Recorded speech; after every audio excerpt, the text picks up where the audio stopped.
wonderful evening to you, ladies and gentlemen. It's 7 minutes gone past the hour of 7 o'clock. It's time for the evening rush right here on Voice of the People 90.3 FM. It's a cold day. It's been cold lately, actually, and NIMET has actually told us to expect more of that. So I'd implore you to always make sure that you stay warm and take as much as possible anything warm. Always absorb anything warm. It's for your good. All right, on the evening rush, we get to look at issues across Nigeria's socio-economic and political landscape.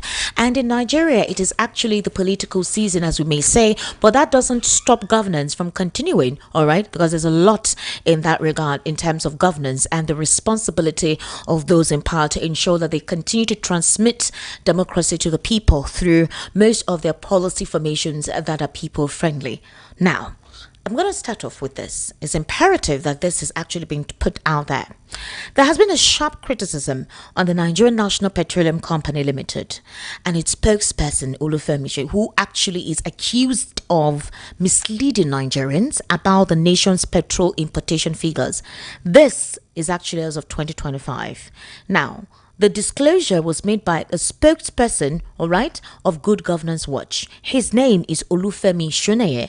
Shuneye said that it would be terrible and bad if the NNPC was indeed deceiving Nigerians.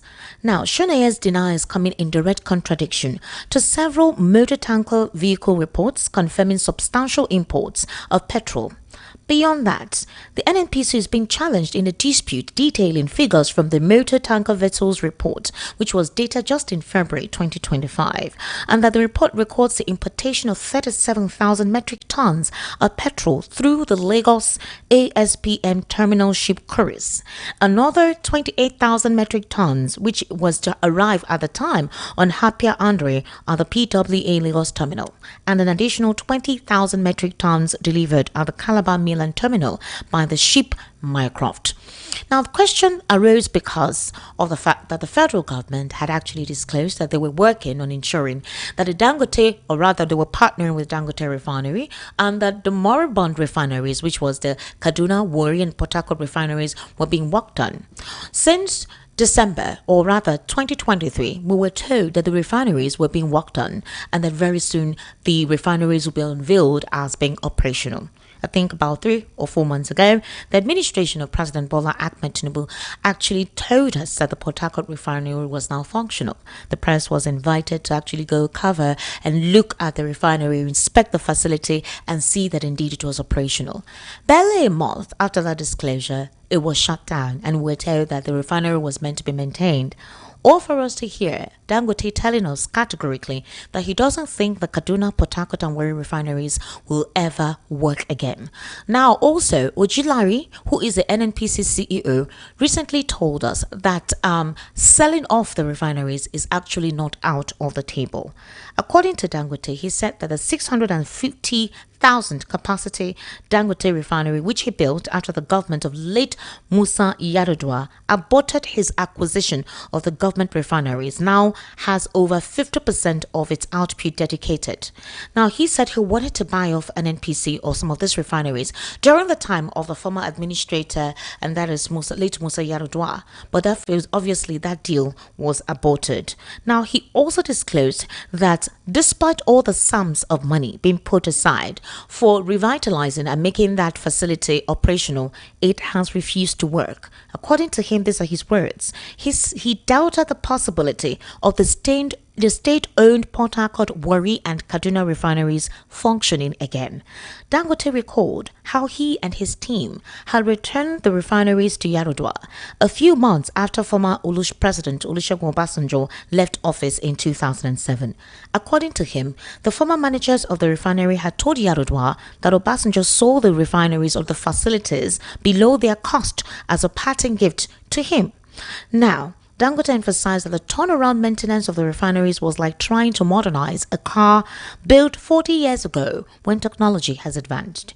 Meanwhile, you will recall when the federal government told us that the Port Harcourt refinery has become operational, Obasanjo told us that it was a lie. It wasn't true. That facility or those facilities are so old, the equipment so outdated, any form of money going there is just a waste of money.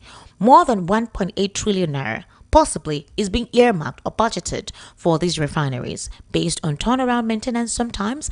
Even in our budget, money is put aside for the maintenance of the refineries. And now we're being told that there is a possibility of this refineries being sold, possibly for scrap. The big question is, where does it place Nigerians? How come the government of the day have taken the intelligence of Nigerians to make them feel like they are mentally and psychologically verbose, meaning that they can only complain and rant, but they cannot do anything. They can only question the government, but no actionable situation will come out of it. And they always bring up situations that distract the populace from focusing on the real issues. I'm not going to be alone in the conversation today because I'll be calling Dr. Rudolph Okonkwo. Dr. Rudolph Okonkwo is a US-based social and political commentator. Dr. Rudolph will actually be examining some of the issues that we're going to be talking about today in the evening rush. Now, aside from petrol and what was currently disclosed to us, another interesting situation that has obviously emerged is concerning the ethnic tension already rife in the nation, and is quite unfortunate because despite the fact that we still have 2 years to go for 2027's election, the main conversation all over, even from the lips of the government agents of the day, has all been about the 2027 elections and securing the ticket for President Bola Ahmed Tinubu. The president's wife herself has actually implored Nigerians to vote for her husband for the second term, as he has good intentions to lead Nigerians aright and pull Nigerians out of the doldrum they have found themselves. Because of that, actually, she has really received a lot of backlash concerning that.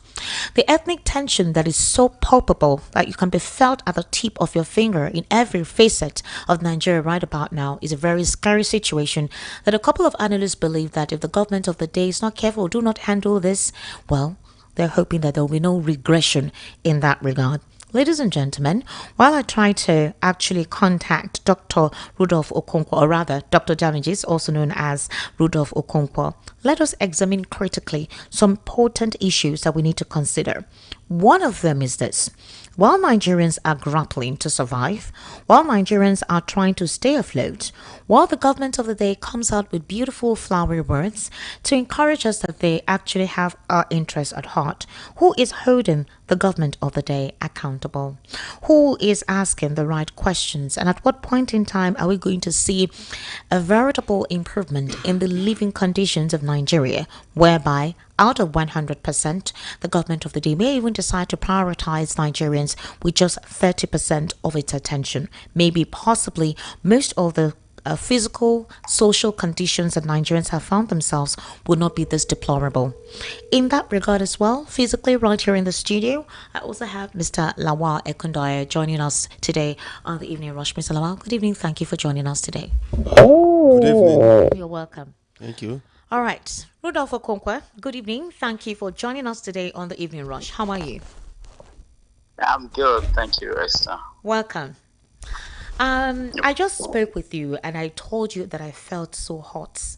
I felt so bad, to be honest with you, and I felt a little bit depressed when I read the report by Dangote affirming that the refineries, he doesn't think they will ever work.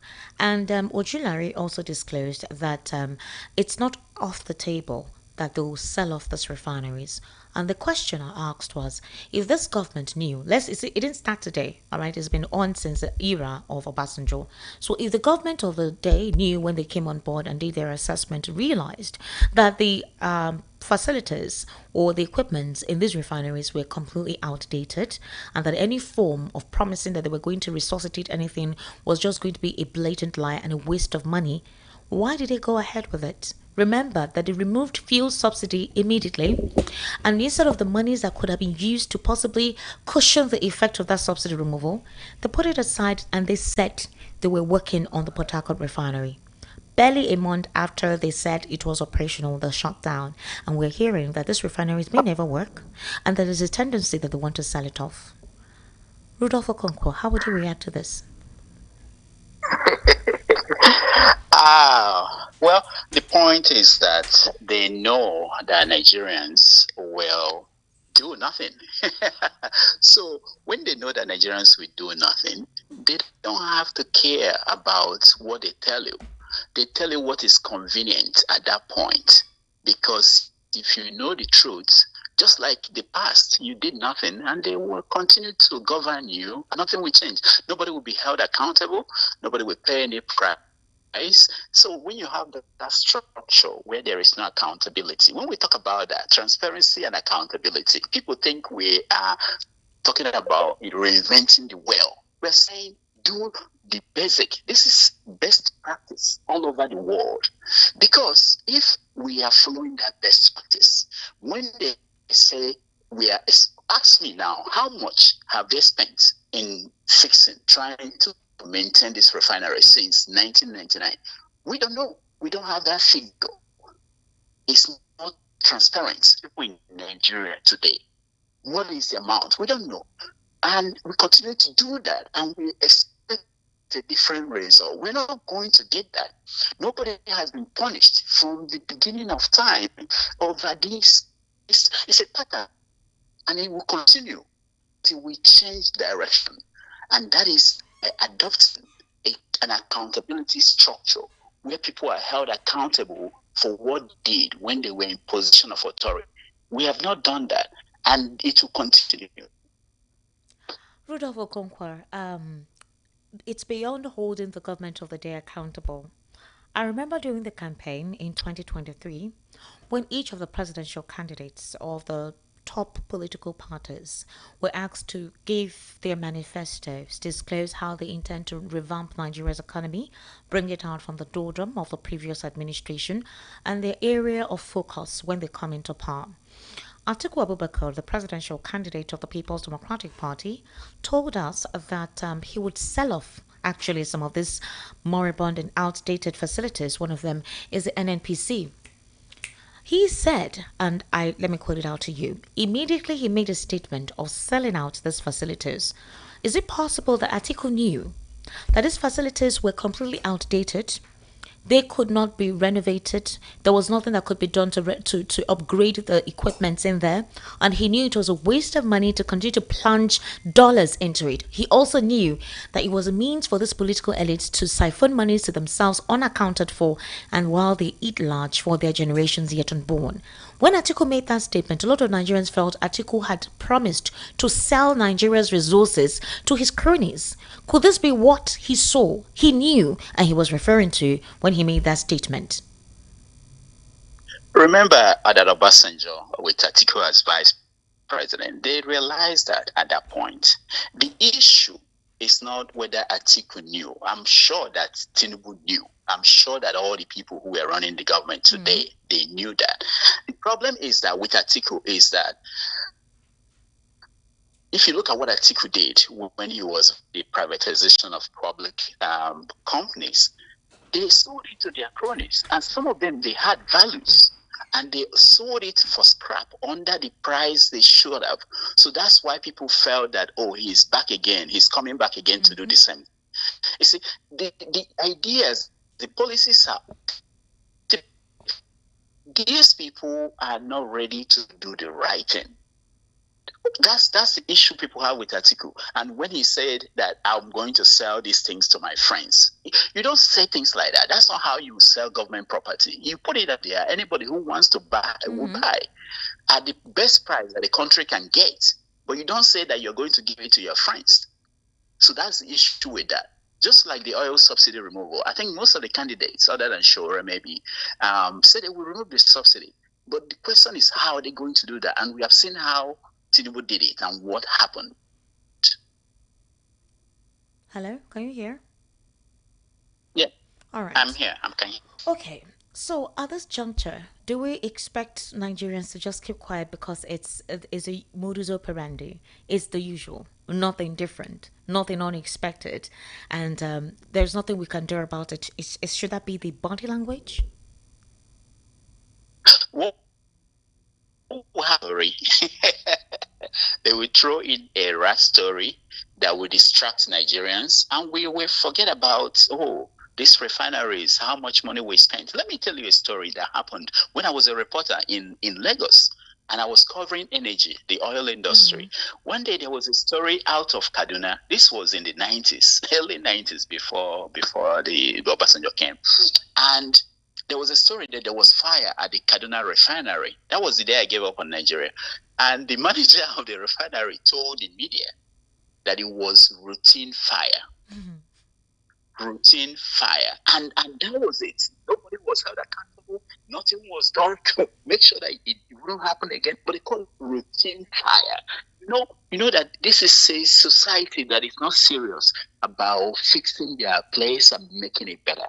So I am not surprised, and I can tell you tomorrow they will come up with a new story. People will move on, Nigerians will move on, and billions of dollars wasted go back from Yaradua till today will be gone. Interesting. So, something quite funny came up today in the news. The former special assistant on media and publicity to ex-president Muhammadu Buhari, Garba Shehu, he has confessed to fabricating the story of rats invading the presidential villa as a cover-up for his principal's illness. Shehu made this known in his book, according to the president, Lessons from a Presidential Spokesperson's Experience, and he launched it on Tuesday in Abuja. Now, you know that Buhari's return to Nigeria on August 19, 2017, after nearly 3 months of medical treatment in the UK, the indigenous people of Biafran leader Nnamdi Kanu, if you remember, had alleged that Buhari had been replaced with a clone named Jibrin from Sudan. Upon Buhari's return, some Nigerians began to question whether it was truly him or the so-called clone Jibrin of Sudan, as Kanu claimed. Now, the situation further fueled suspicions and doubts about Buhari's health and leadership capability after his aide, Bashir Ahmed, announced that the former president would be working from home instead of his office at the State House. My question to you is this. Why is it that if any of the public leaders are ill, it's difficult for the government of the day to actually say so? Let's take a recall back to when Musa Yar'Adua was announced dead. That man was almost dead for a week or possibly 2 weeks. If you recall, they told us that he was ill and that nothing was wrong with him. And certain persons amongst his enclave, that is, those within his cabinet close to him, refused to allow the vice president to have access to Yar'Adua at the time, who obviously, as the vice, was Goodluck Ebele Jonathan. It took certain individuals to call out the administration to please, if you cannot produce the president, let the vice president be in charge. You saw how that tussle happened. The same thing happened with Buhari, and now he's coming to tell us that he used the cover-up of rats invading the villa to lie, to cover up the fact that Buhari was gravely ill. Is he not a human being if you tell the people that the president is ill? Why do they not like to project the vulnerability of the fact that these are human beings and they're susceptible to illnesses? Why lie? You live in a country where people are giving their diagnosis, and they said, "It's not my portion. I reject it in Jesus' name. Allah will not let this happen." That's what it is. We have a culture of people who do not want transparency. It boils down to the same thing. Didn't the vice president on Buhari Oshibajo tell us that he went, he saw Buhari, he's fit, he's healthy, and he was lying to us? So it's a pattern. They lie. They don't want anybody to know how they feel because you see, they don't run the country the way countries are supposed to be run by leaders. Without you, your country should be able to run. But because of the way the bad things they do, they don't want to hand over power to the next person following them. As a result, you have this structure where if you're sick, you have to hide it because you don't want anybody to know. It's a crazy situation. I think we have to get back to the fundamentals. Nigerian people have to demand that we get back to the fundamentals. We cannot make it something we just speak about and we don't enforce it. Otherwise, we continue to have the same story, the same pattern, and the same failure. It's quite sad. Let me read out an excerpt as to the reason why he said rats invaded the villa. So he said in the few hours of the president's return, he picked up a conversation in the office of the chief of staff, where the chief, a few principal officers, and the permanent secretary sat over lunch. A damage to a cable was noticed and it needed fixing. Someone speculated that rats may have caused that damage, given that the office was unused for a long time. When the surge in calls for explanation of why the president would be working from home if truly he had recovered his health and fit for the office came, I said to the reporters that the office, which had been in disuse, needed renovation because rats may have eaten and damaged some cables. With reporters wanting to know more, the number of calls increased, with some, including the BBC Hausa, interrogating him on the type of rats they had in the villa that could eat wire cables. To them, or rather to get the journalists off his back, he referred to them to the strange rats that invaded the country in the 1980s during the rice armada that came here aboard ships bringing the commodity from Southeast Asia. As was known of them in their destructiveness, those rats ate just anything anyone could imagine.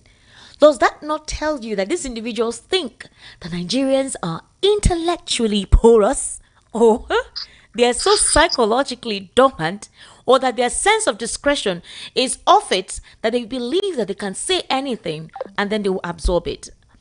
The reason why this question is paramount to talk about is the fact that this is not the first time that they have told us about issues like this in the public sector. The other day, they told us that snake ate money. Another time, they told us monkey swallowed papers or some jam papers. Another time, it is rats that ate it. On several occasions, they had used examples like this as to why they cannot account for certain issues, certain public figures, certain materials or persons, as to why they cannot provide or an evidence be provided to substantiate their claims. They will call out some inanimate objects, rats, snakes, swallow stuff. So, are Nigerians, do they think Nigerians are that chainsawed not to question anything they dish at us? I need to understand. Hello. Have we, yeah, thank you so much. I missed, there were some things I missed the connection, but have we questioned anything? We haven't. We don't. We move on. And they understand us. They know that we are going to move on, no matter how ridiculous what tell us. We are going to move on and what's the other thing. Yeah. Dr. Rudolph, you sound very low. Hello? I'm not. Okay, now you're back Yeah, on. Yes. You're back okay. on. I'm saying that. Okay, all right. I'm saying that they understand us very well. These people who rule, who govern the space called Nigeria, they understand the Nigerians. They know that we move on. We are going to distract ourselves. We are going to laugh at these things and basically move on. And as long as that's our pattern, they will keep giving us nothing but ridiculous things, and we okay with that. That's how it works. Wow. Let's continue. Interesting. That ordinary people are suffering, like you mentioned, which is what I saw when I came to Nigeria. In the midst of all this wealth that the country has that is being misappropriated by various governments, people are suffering, people who should have benefited, people who should have lived we're talking about decent life. We can't even give that to our people because of the greed of the leaders who manage the affairs of that country. That's a sad thing. It's I laugh. Sometimes the president's signatures would be somebody would caricature it. Sometimes somebody will even sign during Yaradua's era, even Buhari's era as well. During Yaradua's era, it happened. Even during the Naira redesign policy. Hey. Oh my God. Nigeria is indeed a beautiful country. All right, Dr. Damages, also known as Dr. Rudolph Okonkwo, also known as Dr. Damages, pardon me. So let's look at this situation. Nigeria is in talks about 2027, specifically the general election. The reality of our democracy once again is revealing its deep flaws. All right? While we are celebrating over 2 decades of uninterrupted democratic rule, there are questions that needs to be asked. The first one is, how much progress have we truly made? There are a lot of answers to that, okay, which I want you to respond to. The electorate, are they largely politically illiterate? As government continues to be dictated by regional preferences and the opposition has once again proven itself woefully unprepared to challenge the status quo. Can we continue to build a great nation if voters do not understand the power they wield if elections are dictated by ethnicity rather than ideology? And if those who seek to challenge the ruling party remain fragmented and unserious, then how do you think the 2027 election cycle will be when we're already experiencing the cracks, specifically in our democracy and in the parties that are supposedly considered as the opposition? Mm. I don't blame the electorate. I know the challenges. I blame the leaders, the activists. The electorates are not well educated. It's not just in Nigeria; it's all over the world. In America, the electorate are not well educated. They can be easily swayed by the leadership of these parties and organizations. Mm-hmm. What is different? What is different is that in Nigeria, the leaders. If you listen to what Amechi said recently, where he was saying that there are only 100,000 of them who ganged up and they are the ones destroying the country, that the rest of us, 200 million of us, should kick them out. You know, they understand us. They really understand the electorate, the people, the masses, and they know that the masses are weak. They know how to divide them. And once they throw in religion, ethnicity, they get them. They get them in that situation, in that place that they wanted them, and they get what they wanted. So the point is that it's the responsibility of the opposition or the activists, different movements who are trying to make the country better, to educate the electorate. All over the world, it's a big challenge. They are ill-informed. They are distracted. They are not invested in political discussions the way you and I are. They are not interested in the details, the intricacies, how they are being manipulated. And it's worse in Nigeria today because of hardship, because of poverty. When people are poor, when people depend on others for survival, it's easy to manipulate them. In societies where it's difficult to manipulate the electorate, it's because they are not dependent on the leadership. In Nigeria, it's very easy to buy people. If you have 50,000, you can get anybody to vote for you. And these politicians are basically making efforts. Right now, they are stealing money, they are cornering, trying to corner money to prepare for the election. So at that time, they will bring it out and use it to sway people to support them. So I'm not blaming the electorate. I'm blaming the people who are trying to change things by not educating the people and trying to make their lives decent enough where they can make independent decisions. The issue is that people are not making independent decisions. Here, I can vote in New York. I'm not going to vote because you are going to feed me, you're going to give me money. And I live an independent life. They do not have it in Nigeria because what they call now weaponized poverty. When they make sure you are poor, you are dependent on them, then they can control you. So the challenge is for those who are trying to reform the country to see that system is not the one that we're going to take into elections after elections. So we're going to get the same result each time. It's so sad. Now, let me ask you this. For example, this lack of understanding, which means that the same mistakes are repeated every election cycle, where people vote for legislators expecting them to build roads and hospitals, while governors and presidents evade scrutiny because the electorate does not know how to hold them accountable. And at the end of the day, or in the long run, governance suffers because the voters are not demanding performance where it truly matters. It now happens to be that the ruling class benefits from this ignorance for years, and that there is no possible incentive to change it.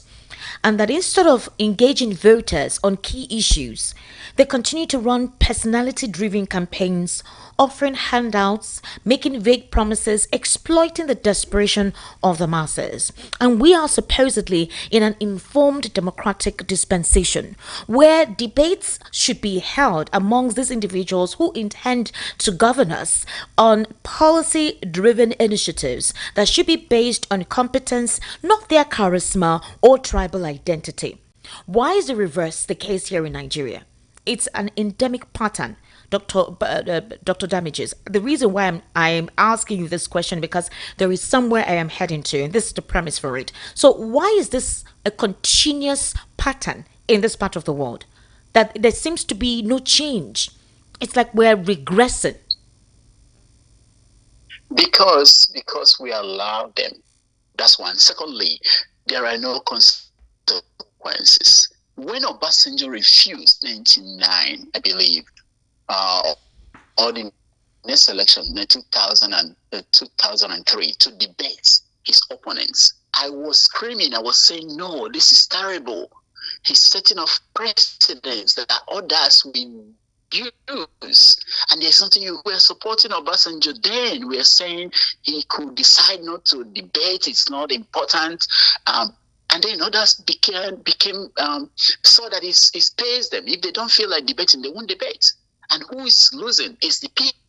So the point is that we are the ones who are allowing that.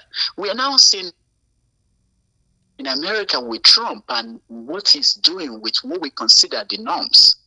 Things that were accepted as the norms. This is how a president should behave. This is how the country should be doing business. He is changing them. What will happen after his presidency is that this country will put in laws he broke are now codified as laws of the country. In the case of Nigeria, we have not demanded that these democratic norms that should happen should be followed by Nigeria. We are not exempted from it because we're a third world country.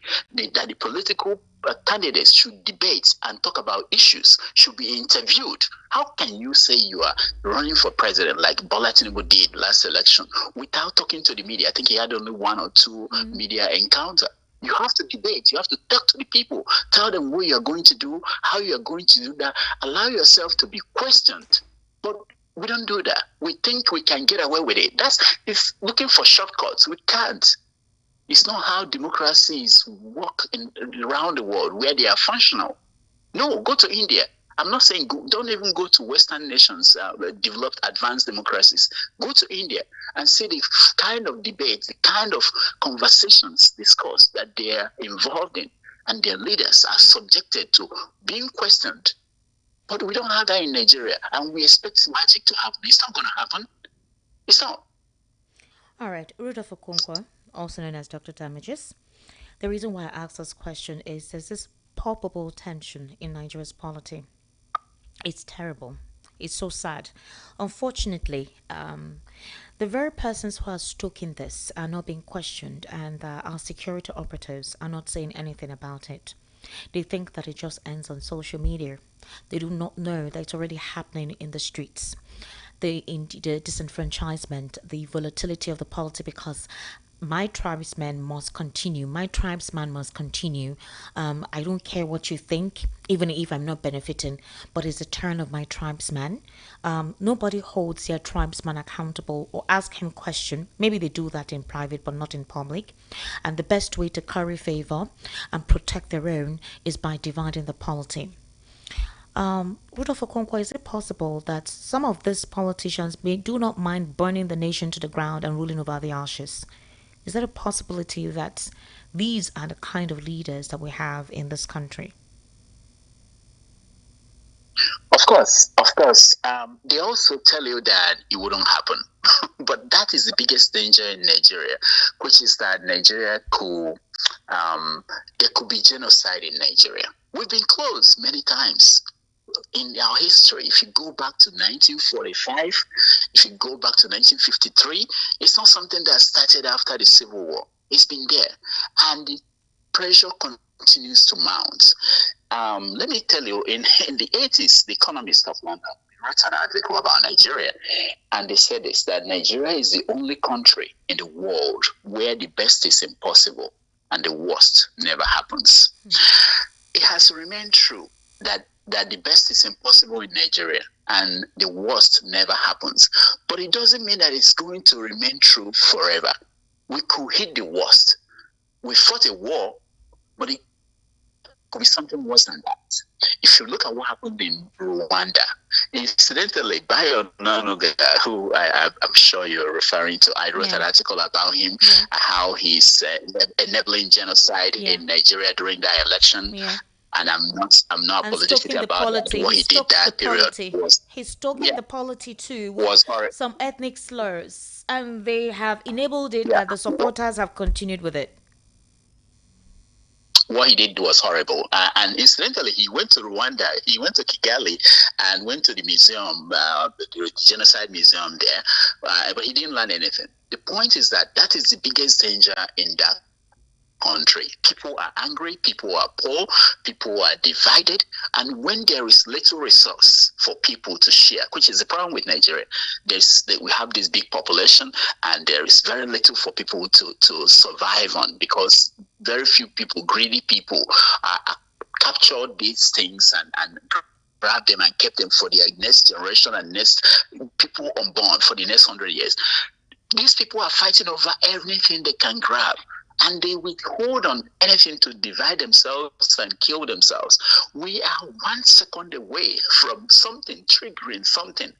And if you follow the history and know what happened in Rwanda, it took just a plane crash was what it took for people to believe that this is the time to bring all the anger they put back behind them, or they packed and were keeping ready to fight one group over the other.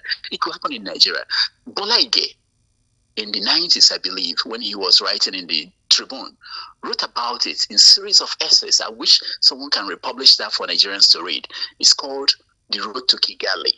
He was saying that Nigeria is on the road to Kigali. We have not turned back. We continue to move towards Kigali. We don't know when we will hit Kigali. And when that happens, everybody will turn around and regret. Because if you remember what happened in Germany when they killed the Jews in Germany, after that, the Germans were asking themselves, even to today, did we do this? I didn't know we could do this. Nigerians will be shocked at the animosity that is inside them. And when they unleash it on their own fellow Nigerians, people should go and read Tell Them You Are One of Us by Wim Aban. It's a compilation of short stories. One of the stories there was about Rwanda. You get to feel, or watch Hotel Rwanda. People should watch it once a year. I wish Nigerians, leaders, they should have make watched them watch it. and they don't mind that being recreated. The reason why I'm asking you this, you wrote a piece on the People's Gazette. You said in Nigeria today, only two kinds of people remain. Those who think Peter Obi will never be president, and those who think he's about to become president. The only thing both sides agree on is that if it ever happens, it must happen in 2027. Since the opposition to President Bola Tinubu formed a coalition to mount a united front with the African Democratic Congress, Nigerians have grown increasingly excited about the prospects for 2027. At the very least, the opposition's unity could prompt the government to take action. The opposition's alliance has already rattled some nerves, which is obvious, none more visibly than Wike, who suffered what appeared to be a complete meltdown on national television, and that was only on week one.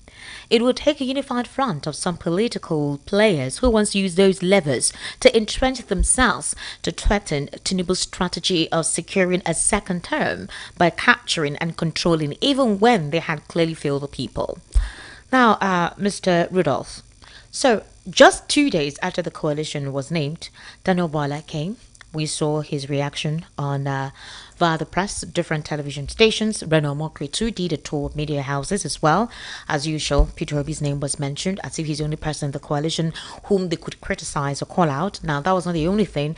Bayo Nanoga was on Arise Television, I think yesterday or 2 days ago, where he talked about the nuisance the coalition is causing. He says that during the time of the ACN and the CPC, they didn't create so much noise to distract the government of the day. In other words, his phrase reflects the fact that the coalition's talk is distracting the government of the day, in as much as this is a free society, and that INEC has not released any schedule or timetable for any form of campaign to go on. So why the noise about politics, coalition, party shenanigans, and anything you can think of?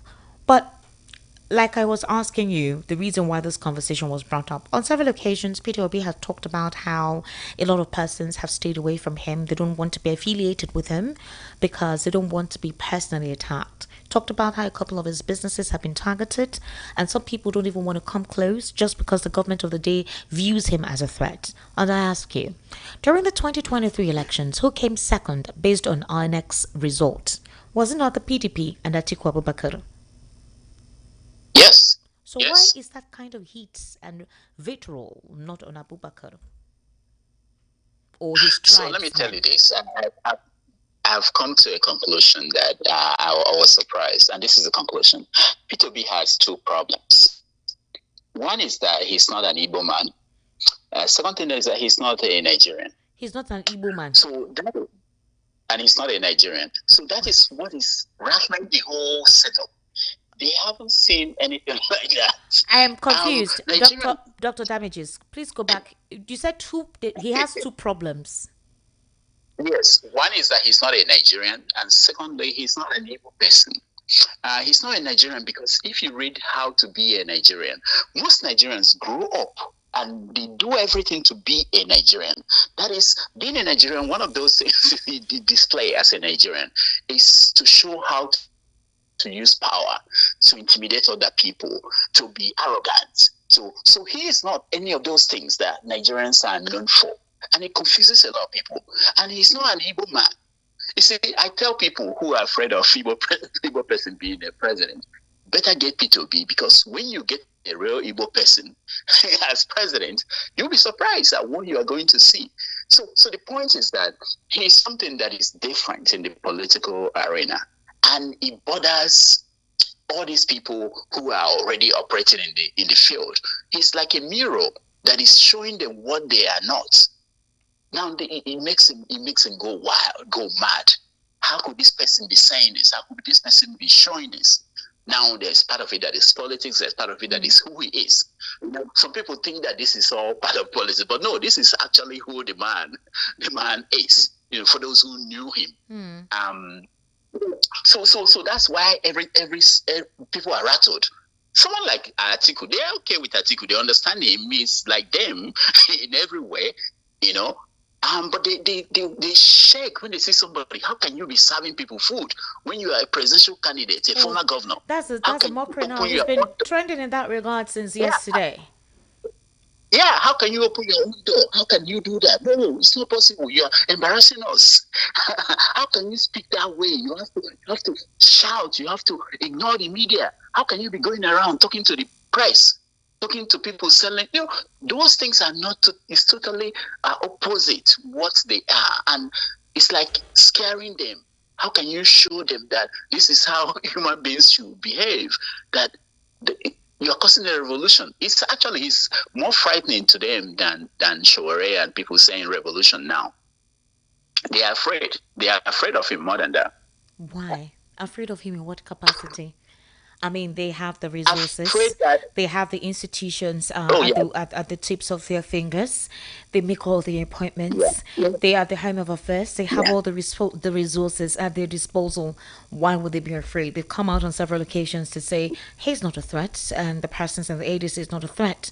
So the issue is, if you want to enact vitriol, if you want to bring in so much hate and mud and dirty stuff, you have all of them.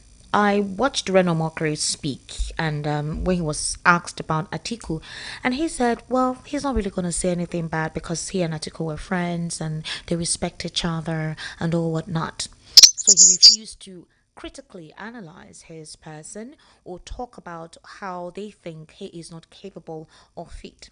A lot of Nigerians have attributed the fact that when it comes to politics in this part of the world, maybe the South is at the presidential level. Maybe they have decided that nothing concerns them with that. None of their persons have ever tried to get into it, and so normally they're usually not in the discussions, or they don't follow up. In fact, there were reports of voter apathy from that region for a very long time, and it seemed to have resuscitated itself in 2023. So If that is the case, and the government of the day has been advising that there should be no voter apathy, everyone come out and vote, it's your responsibility, it's your right, just like how they came to Anambra State to ask the youth in Anambra State to join the Nigerian army and even the Nigerian police, that they don't join at all. That particular department or that ethnic group is literally non existent when it comes to federal character representation. So, why was 2023 a different scenario? What made it different from how elections are usually conducted in this part of the world? And what if Yemi Oshibajo was on that ticket as well? And a lot of the Southeasterners went for Yemi Oshibajo and not Peter Obi. Do you think this vitriol will be experienced by now? Of course not. Let me explain to you what happened in 2023. Not even basically, got close to where Peter B got close. Um, you're not sounding so good. Hello? Oh, yeah, I Yes. can hear you. Okay, now it's I, better I'm now. I'm saying that not Nnamdi Azikiwe got close to where Peter B got close to in 2023. So, and if you remember Nnamdi Azikiwe during the 1979 election, and maybe in 1983, I believe, was one of the opposition candidates, but he wasn't really influential across the country the way Peter B was. So that rattled some people who thought that, uh, um, um, candidates from the south is going to be second tier candidates or most of the time. So they saw that this, and it's not just about that he's from the southeast, it's also the kind of politics he was playing. Like I said, Atiku is not a threat to them in terms of changing. Um, Someone said that NPN, the National Party of Nigeria, I think that's what it's called, in the 1979. That is still the same party that has been governing the country till today. They just changed names and people just moved. But what P2B, the kind of image is putting out there, the kind of approach is taking towards governance is showing that we are changing. We may be something different, and they don't want that.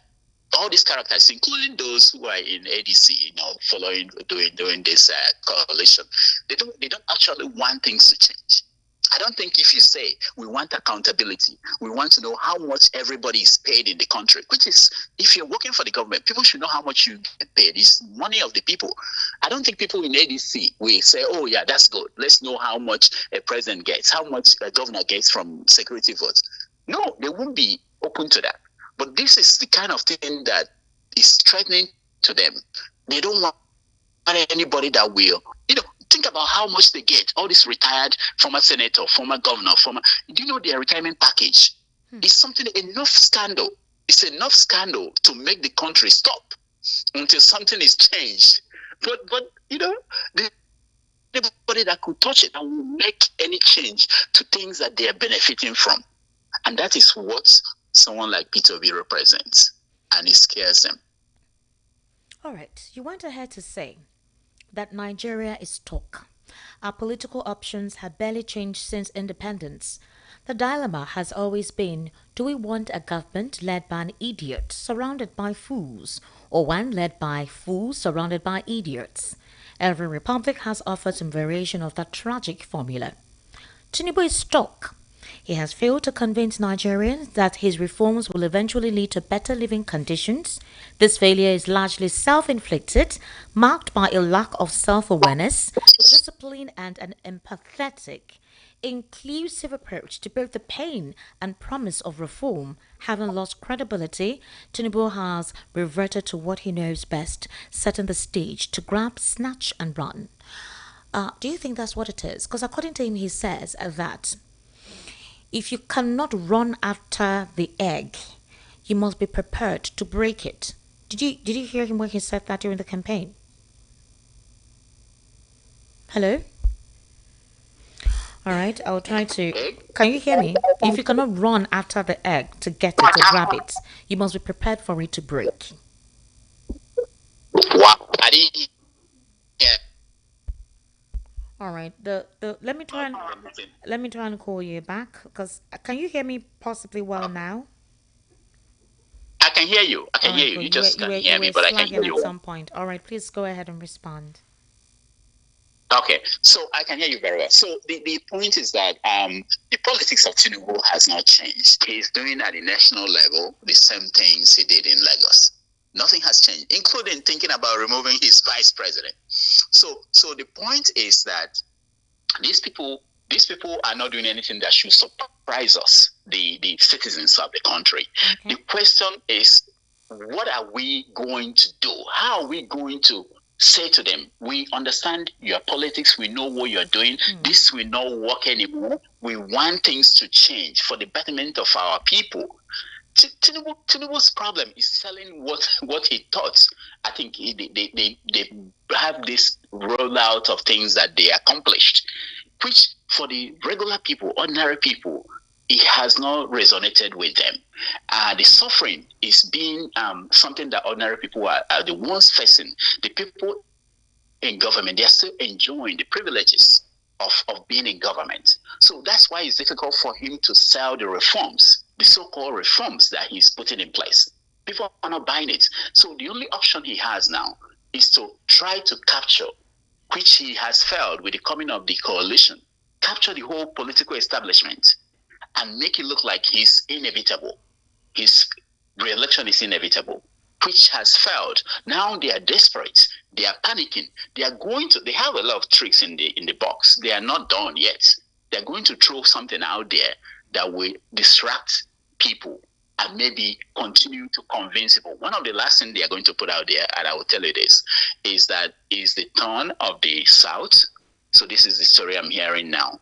Is the turn of the South, so we can't let anybody else, Atiku or whoever, to come in and disrupt that. Okay, and when it comes to the South, they will now divide the South again and say, oh, they are trying to stop our people from completing 8 years, while other people completed 8 years. So that's how it's going to be. So that they use the same toolbox.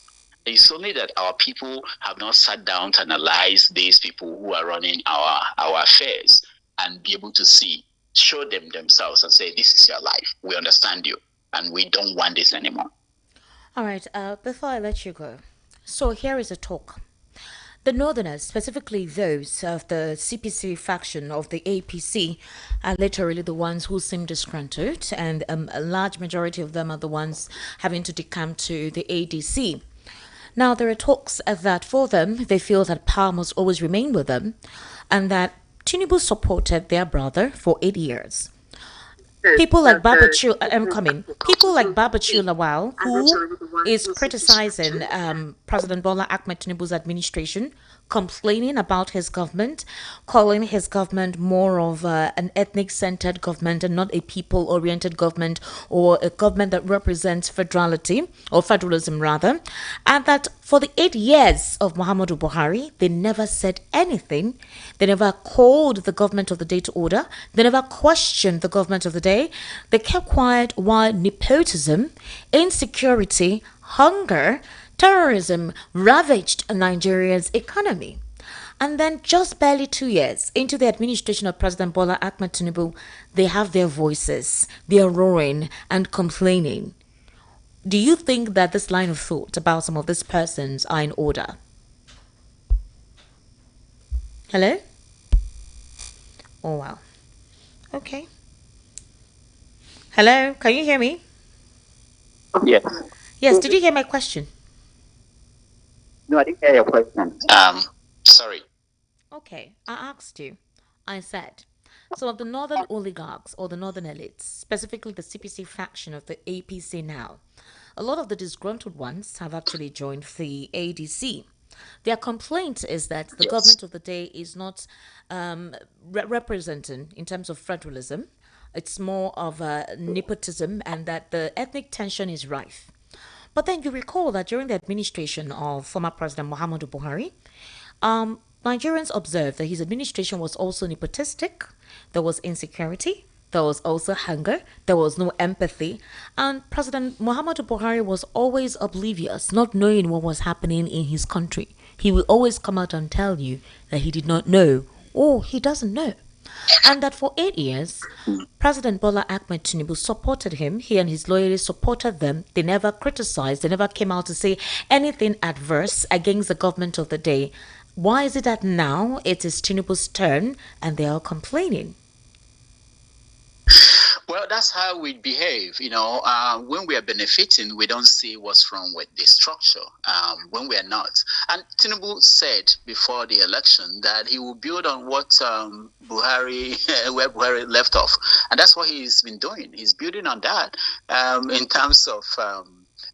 Respecting federal character. Mm-hmm. When Buhari was not doing that, people thought, people from the north, people who are benefiting, they thought it was okay. And that's my issue with the country. If any issue you bring up, it's exactly the same thing. When the kidnapping started, it was the expatriates that they were kidnapping, and people said, "Whoa, that was okay. It's not Nigerians. They are here exploiting us."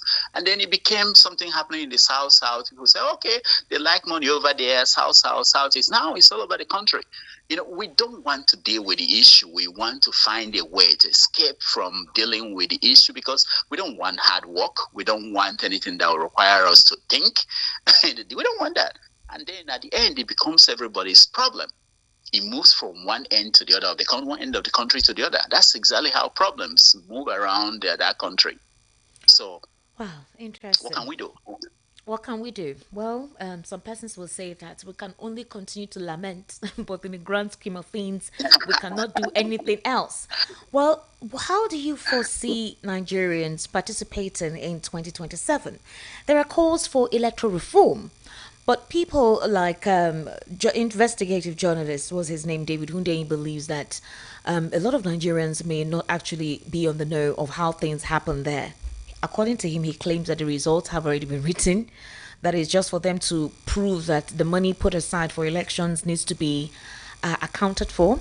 He also believes that so long as you have the president, all right, or the executive installing whoever will be in charge of an institution that is supposedly meant to be independent, that decides Nigeria's future in terms of the leaders that represent them, is being chosen by the government of the day, we may not actually get, or elections may not reflect the true choice of the people. So if that is the case, how will electoral reforms take shape? INEC boss Mahmoud Yakub said about 100 and something reforms already have been submitted to the Senate, and it's still being sat on. They haven't considered it as something imperative to look into. That's one. Two, by November this year, a new INEC boss will come on board, obviously, and the nomination will come from the president, where the Senate will assent to it. So how do we expect anything different in 2027, despite how Nigerians feel rig and die? We're going to mount. When there seems to be like a situation where the government of the day has everything in control or in charge of everything, how will there be any difference from the way things are usually done? Yeah, that's a big question. If you were the one benefiting from the structure, the current structure, why will you change it? Why will you change it to the one that may take away from some of these benefits from you? So I don't think that, I'm not expecting the presidency, the party in power, to reform the electoral process in such a way that it will give some of the advantages that they have now to the opposition. They wouldn't do that. So I'm not putting my hope on that. I'm hoping that the Nigerian people are not even involved in that process. So whatever reforms they are submitting to the Senate, where was that debated? Did people have any input into that? No. So it's not going to most likely solve the issues in the elections. So I'm not putting my hopes up. I'm still hoping that the Nigerian people will find a way to, if they don't do anything else, to have an input into the structure of the upcoming election. If they don't, and allow the INEC to submit something and the Senate to approve it, then it won't solve the problem. And all this effort will be, it won't achieve anything. In terms of election results written already, I don't believe that. But I think that if we go into another election with the structure, the electoral laws that we have today, the results will be the same thing. It won't be different. And our people are not going to take actions because the question is, if they do the same thing again, what happens? What will people do? Exactly. I don't think we don't have the critical mass that will say, okay, we are not going to accept this. If we have that critical mass, that may be the thing that will stop them from doing what they already have in mind because it will favor them. But we don't have that critical mass. Interesting. So again, I'm sorry I said the last time, but that'll be the last question. So now that things are the way they are, a lot of Nigerians do not have any option but to pray and believe that things work for them. I mean, that's the only recourse. That's basically what they have to do. In the meantime, Yeah. though, the administration focused on core initiatives: student education, loan fund, credit core, CNG. These were part of the administration's efforts in making a landmark within the administration. So, school feeding program, obviously, initiative for widows. Setting up colleges to create more entrepreneurs, providing about 150 million jobs for the Nigerian youth. These are part of the core initiatives of this administration. What is happening in regards to most of them? Nel Fund, the government of the day said, had already begun. They've been disbursing funds, and we haven't seen these beneficiaries come out to say anything. I really wish they would do that, especially the spokespersons. This is what I expect the spokespersons to do: talk about the achievements and show us, receipts, pictures, videos of most of the beneficiaries of some of these projects. Secondly, it seems some people are not properly educated. There's no proper orientation on how they can have access to this. For example, the credit call, the Nel fund, getting small monies for setting up their businesses. I think about 50,000 naira can be given to you as a loan to set up your business. For small traders and artisans, they give them these small loans to kick off their business, to sustain their business. It's like some persons are not even oriented on how to go about it. Is it deliberate? Or is it just that they do not know how to go about it? Or there's just general no lack of interest with this kind of government initiatives? Yeah, I'm looking at the figures about that loan. I'm really interested in that loan. As of late June, they've disbursed a total of 73.1 billion Yeah. naira Mm-hmm. um, to students across the country. Yeah. Can you hear me? I can hear you. Go ahead. Um, Hello? okay, 70, yeah, 73 point. Hello? Okay. The small amount. Yeah. All right. Go ahead. Sorry, I did not hear what you Can you hear said. me? Go ahead. Yes, you can repeat yourself, please. Oh, okay. You sound muffled. Did you shift away from your phone speaker? Hello? Okay, yeah. Can you hear me? Yeah, what happened? Did you step Okay. out did you step away from your phone? No, I just moved a little bit so that if that is the problem with the connection, it might be better. Okay, so what I'm saying is that 73.1 billion is what they've spent since the beginning of this program, which is a small amount of money, and it has not been distributed across. I mean, I don't know the problem in some places, some parts of Southeast, South, people they tend not to be getting this loan. I don't know if they don't understand what it's meant for, and you expect that the government, both the local and the state and the federal, will be the ones that will go and make sure that people who need it, because there are people, I believe, who need this support from the government. It's a loan; it's going to be paid back, hopefully. But when you think about the other ones, like the trader money that Buhari did, I also hear that they still give out money to the poor in states, and you can't find. I've been trying to find people. When I went home, I asked around, "Have you received the federal government money?" Anybody? Nobody. I didn't meet anybody who did, which is surprising. And people believe that some of these amounts they mentioned, they actually get to people. Sometimes they are cornered by political appointees who go behind the back and submit names. But regular people don't know anybody who received most of this money. I haven't. I tried. I remember that So I've been saying this since I've been even on the show. I have asked people to call the beneficiaries of this, because the government seems to be pressed on the fact that for Nel Fund they've been doing a lot. They've given monies to schools, registered schools. What the processing is, that's where I'm asking for the national orientation agencies, whoever it is, the government agency responsible for disbursing these funds to the universities, and the names of the beneficiaries. Any one of them become posts. We don't see any of these activities on the website or even the profiles of the government aides or the yeah, spokespersons. but why is it not public? Why I is don't. it I not? don't. That's Why that's can't they my publish issue. the names? That's my issue. There's no reason why they shouldn't. These are students. These monies were not given to them. They were paid through the university. So it's not like people are going to rob them 50,000 naira because they got 50,000 naira from the government, or that people will stop giving them money because they got 50,000 naira. No. So why can't you publish it? Anybody can go to a website, see the names of the people who got the 50,000 naira, and that's it. It's not something that should be hidden. I don't know why you don't. You see, transparency and accountability. We just have to insist on that. Every other thing will be given unto us. He said in the Bible, ask you for whatever, the kingdom of God and other things will be given unto you. We just need transparency and accountability. And that's how we can begin to build that society. But if we don't, if we think we can do away without that and still achieve whatever we're dreaming about, we are wasting time. All right, Rodolfo Okonkwo, also known as Dr. Damages, thank you so much. And All I do right. hope you will continue with the program because I know questions will come on for you.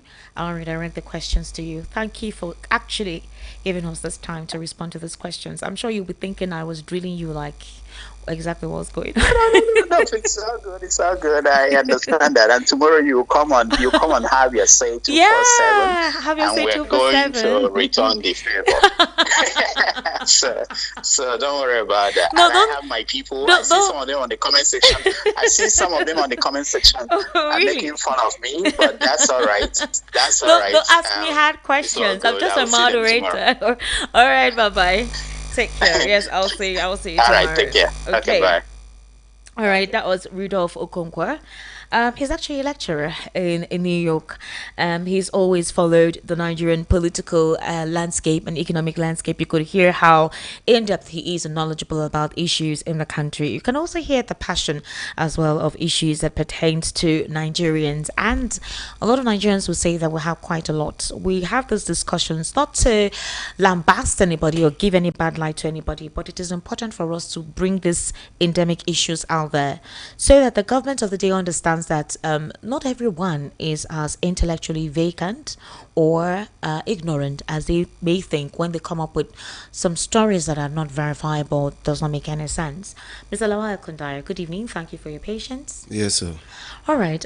You remember before I finished speaking with Dr. Damages, why I told you that NNPC may sell some of their refineries, and I told you how they gave us different stories as to what how they said the refineries will become operational, how much money has been put in there, and later a month later they told us it was shut down, and also obviously with the fact about the political tension in the country based on the upcoming elections in 2027, just 2 years away, and it feels like governance is stuck, and certain persons and their geographical location is being targeted just because of participation during the elections. Is that how it's supposed to be in a democratic society? That's which one should I start with? The NNPC? Anyone, because we need to open the phone lines. No, the thing with NNPC is the thing with NNPC is the thing with the federal government. The thing with NNPC Yes, is the thing with the federal yes, government.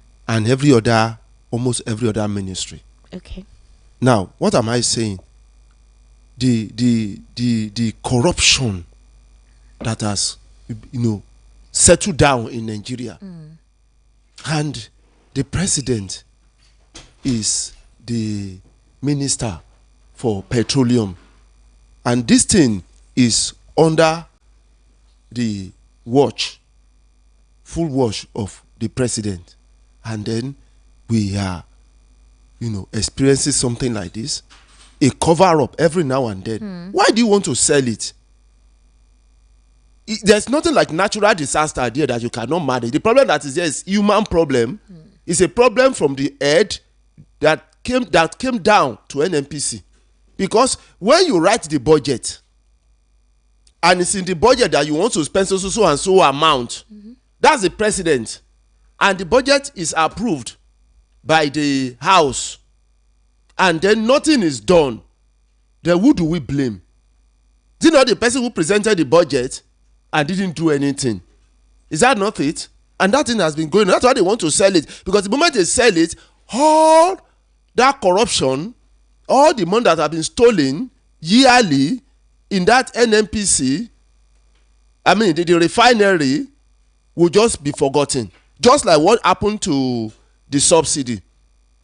Instead of accountability, setting up a committee to look into it and bring those who have benefit without doing anything in that subsidy, to bring them to book and set a good record.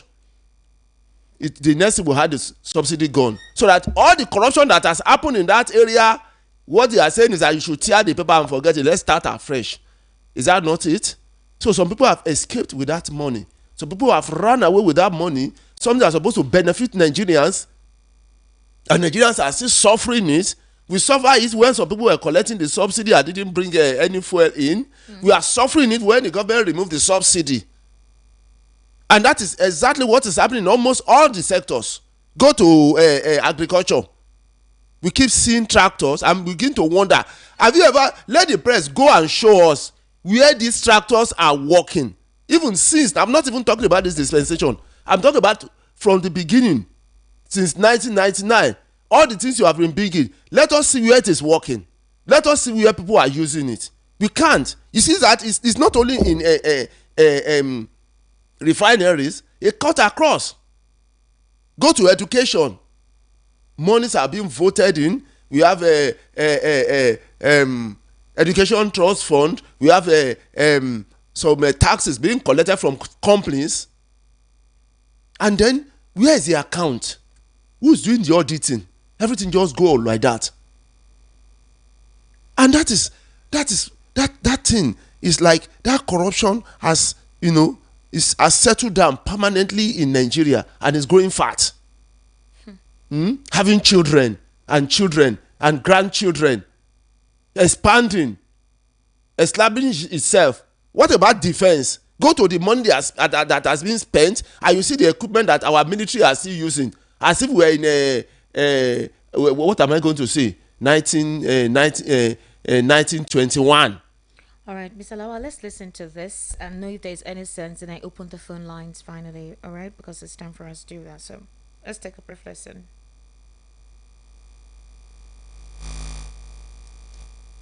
Movement. That's what it is. I'm not ashamed. Okay, look, if President Tinubu succeeds now, 2027, 2031, every Yoruba person in Abuja will be cleaned out of the system. Because you understand, we already started with Fulani. He is doing Yoruba now. Let the Igbos come. We cannot block the Igbos if they put 99% in all positions too. Is that the way we are building the country? Let Yoruba go and rule Yoruba land. Let the North agree on who will rule Northwest. Let the Kanuri rule Northeast. Let the Igbos rule the Southeast. Let the South agree. Then the temperature will come down. I will not want to be running federal election with 200 million naira form, because I have to run from Sokoto to Ikotekpene. I will campaign as a premier of Western region, where people know me and I know them. I know what they want. The Southwest want to bring all Yorubas who are Japan, bring them back to Nigeria. Nigeria is too hostile for the Yorubas now. Nigeria is a poisoned environment for Yoruba, because we invested in education so much and we have lost all the human beings. They are developing other societies. The North will not care less. How many doctors do they have in United States? How many doctors do they have in Europe? These are facts I'm put on the table now. I don't need to sugarcoat anything at all. We are divided. Let's just accept it. It's no fight, it's no war. The North will come up on their own. We will respect each other. But this matter of trying to play some games, President Tinubu is better. In fact, if he runs only one time and he brings this temperature down, his name will go down in history. But if he does not do anything in the next 6 months about restructuring, and he goes to use all the money to run election in 2027 and he wins, and then what? Yorubas will become endangered in the political system, because once he leaves, then Nigeria not safe for Yoruba again. Sorry, let Igbos come. They have right to come. There are so many issues on this matter. The first foundation to lay is that Nigeria is not a united country, despite all the pretenses. We are not South since 1914. It has not changed. The North, at the flip of a switch, they are able to shout Northern interest. The Southerners are laid back, hoping that, oh, we are civilized. We don't want to talk about tribalism. Tribalism is at play. We are pretentious about this matter. Look, the North has taken us for a ride for too long. They foisted federal character on Nigeria over 40 years. They foisted quota system over Nigeria over 40 years. Have they benefited from it? Only the tiny clique in the North is holding the whole country to ransom. It's enough time for Nigeria to wake up. We are not together, North plus South. Now they are talking the elite, the few elite in the North. Like if feeding bottle is going to be removed from their mouth. That's what they are doing. They are shouting. They are forming a group now. Lead of Northern Democrats. The governor of Bauchi was talking. They won't be able to pay salaries again. They won't be able to do that. Look, the North has damaged Nigeria fundamentally with this attitude. Who are the Nigerians who are now japping now? They are Southerners. The South invested in education massively in the 50s and the 60s. The products now are being driven out of Nigeria. Can you find the Fulani man in London or in New York practicing medicine, practicing engineering? It's the Yoruba, the Igbo Southerners that are marginalized. It's time to call the bluff of the North. Not because we even support what Tinubu is doing, but we have to converse about Nigeria. Nigeria is not, we are pretentious. Let's go to the brass tacks. That's why we are calling for regionalization. The North is separate from the South. That's just the truth. That's just the truth. Mr. Lawal, how do you react to this? This is an elder statesman on a television program, I think on Arise, responding to these issues, and a lot of persons were trying to connect with some of the references he made and the narratives he put out there. Do you know? Now I'll take it from the present to the past and bring it back again. Who is the president of Nigeria? Is a Yoruba man. Who is the Senate president? Is from the east. That is Akpabio, isn't it? Probably south. Yes. Well, that's outside. It used to be 3 regions before. They don't. It's south. Just put south. Okay, let me say south. But it used to be the eastern region. Okay. Now it used to be the eastern region. Now see that it is the people from the south who are at the topmost affair of this country making decision. Right now. Yes, right now. And then are they talking about what this person just talked about? Are they talking about it? They are not. So that sometimes you look at it and say, who actually are my problems? Who are my enemies? Okay. So each time you go tribalistic, you need to look and ask, who actually have the resources that belongs to me and it's not giving me? You should first of all look at that person before you begin to talk. All right, the number to call is 080-3692-9933. 080-3692-9933. The WhatsApp number is 0817-1756-338. 0817-1756-338. That's the WhatsApp number. Hello, good evening. How are you? Yes, good evening. Good evening. Hello? Yes, I want to tell you, we are not dumb and we are not fools. Esther, when we wanted to change the scenario at Electoral 2020, something happened. 2007, the first money where they swallow, where they swallow was at the glass house, and FS money. 2019, after it now, we swallowed 6 million at the Kano Zoo. Are you hearing me? Esther? I can hear you. The factors that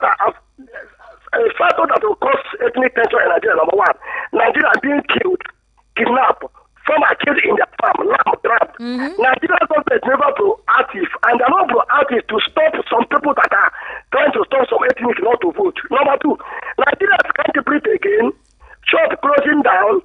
Esther, as Nigeria don't enter psychologically as I did for that, even if you say look, we can't buy fuel free. Nigeria don't turn up that time because terrorism day, bad road day, extortion day, police will tell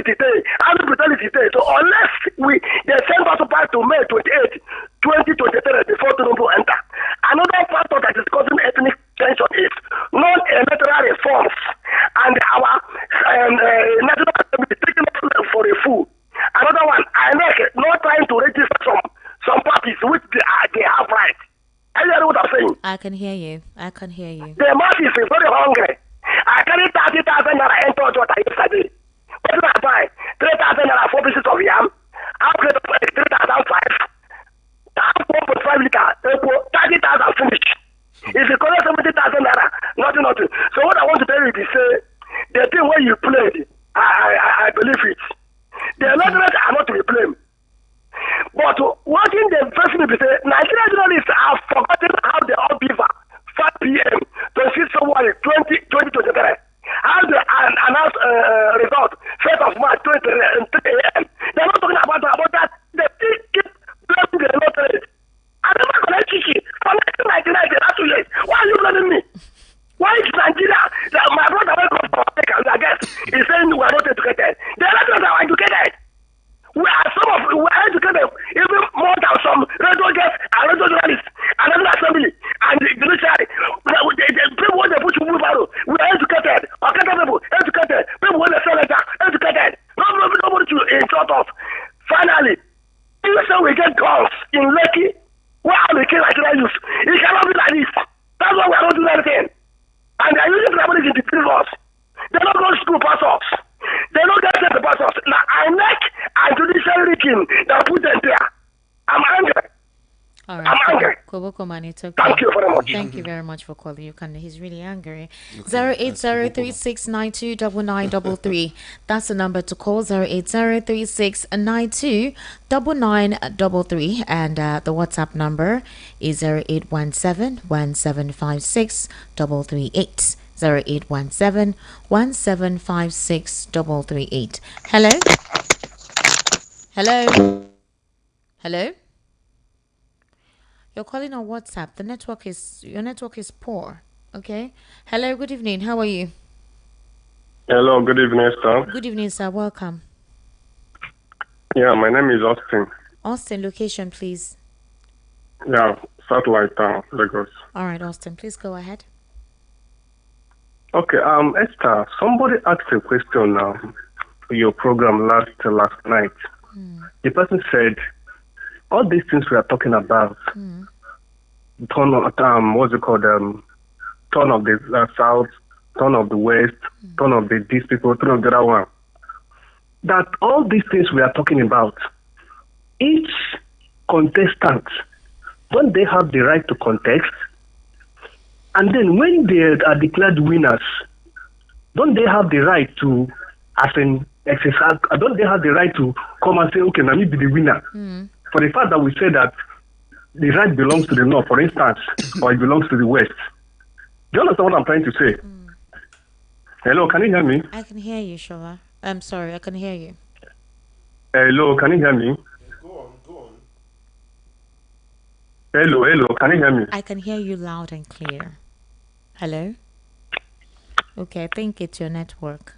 Try and call back. 08036929933. 08036929933. Hello, good evening. How are you? Hello? Hello, good evening. How are you?